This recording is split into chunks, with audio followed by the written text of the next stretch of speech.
I want to go over the Makita repair bag.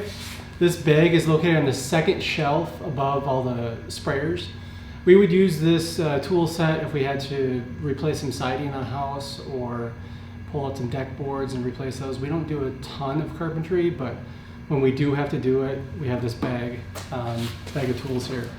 So we have a circular saw, we have a Sawzall,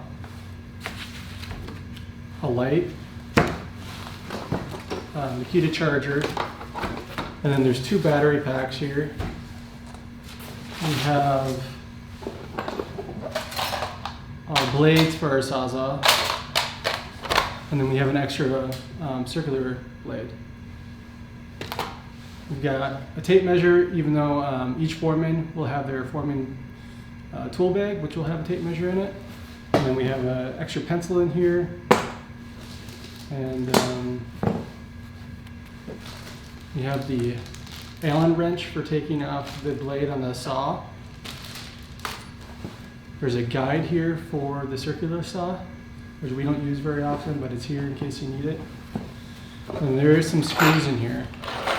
If you ever need to go out and do a repair, you want to make sure that you have the right fasteners though.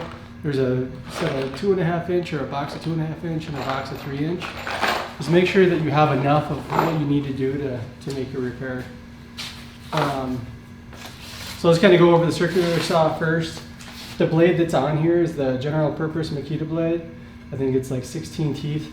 This blade, the more teeth that you have, the finer the cut that you're going to make, so it's better for cutting plywood or say a piece of trim. But with the amount of repairs that we do, it's usually just cutting like a 2x4 or a piece of cedar siding or something like that. So this general purpose blade is good. But if you do need to replace the blade, I'll show you how to do that. You just have to take that Allen wrench, or you could also take like a hex bit inside the foreman tool bag and take this off.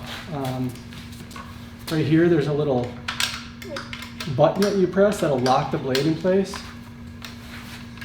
So press that down, and then you can take the Allen wrench, put it inside here, and it is the opposite of what you would be used to. So I have to turn the nut right to loosen it up because it's a saw blade.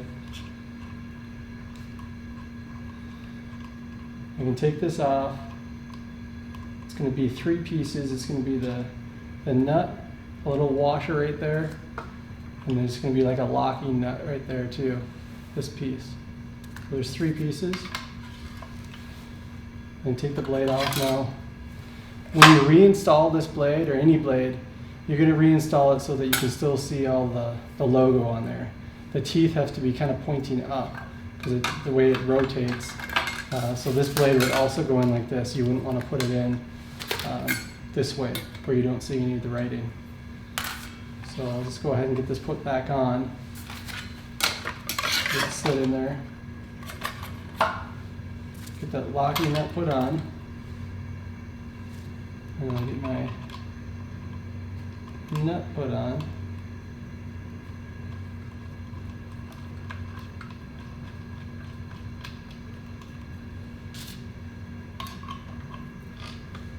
And I'm going to press this button again to tighten it right there. Get it screwed down.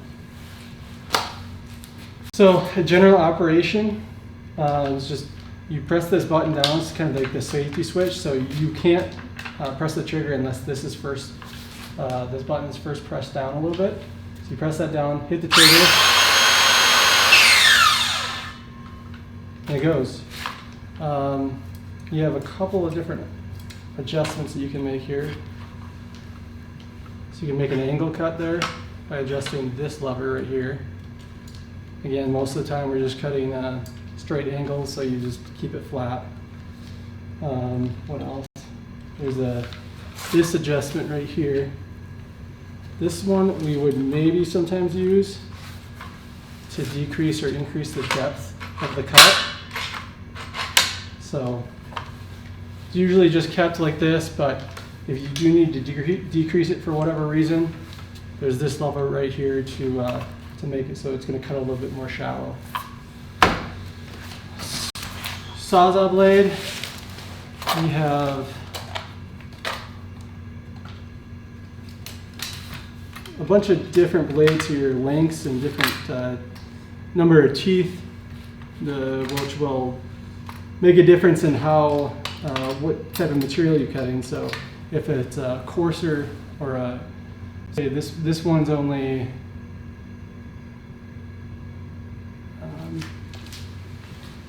well, it says wood with nails, so it's coarser and there's not as many teeth here, so it's going to be able to cut through wood a lot better versus a blade like this.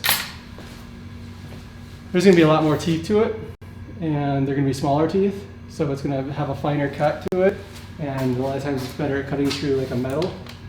So a lot of times I would use this if I was trying to cut like the nails out. If I'm trying to get a piece of siding out to replace it, I'm going to stick this up underneath the siding and then cut the nails out, pop that piece of siding out. So we probably have another video later on showing the actual replacement if we have to replace siding boards or deck boards or whatever. To get a blade put in, you just take this and you got to get this thing coming out a little bit. So I'm going to hit the trigger to get this little rubber piece out, and I just turn it clockwise, and then I can insert the blade and it locks in place, and I can let it go. Now it's locked in there, and that's pretty much it. There's not a whole lot to this. There's a locking and unlocking button right here. It is going to be slower the lesser you pull the trigger down, or faster if you pull it down all the way. Then we have a light here, so if you gotta use a light, just pop your battery off, and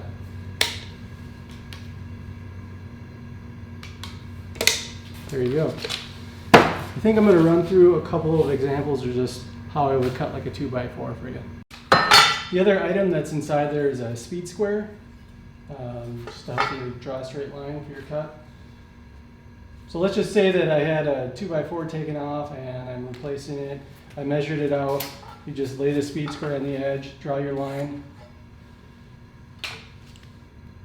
You can also, if you're taking like a deck board off, you could take that deck board off and lay it on top of your new piece of wood. Draw your line that way. That way you know it's the same exact size. And then this line right here, this edge, is where it's going to cut. And I always want to go a little bit on the outside of it. So I want to see a little bit of that black line right in this little crease right here, this gap right here, this biggest one.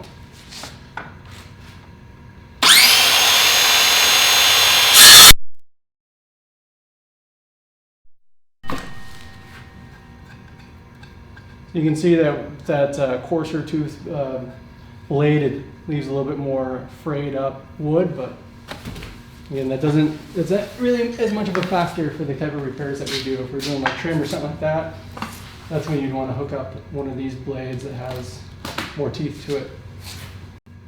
I'll get everything put back in here, but that's pretty much the basics of the repair toolkit that we have.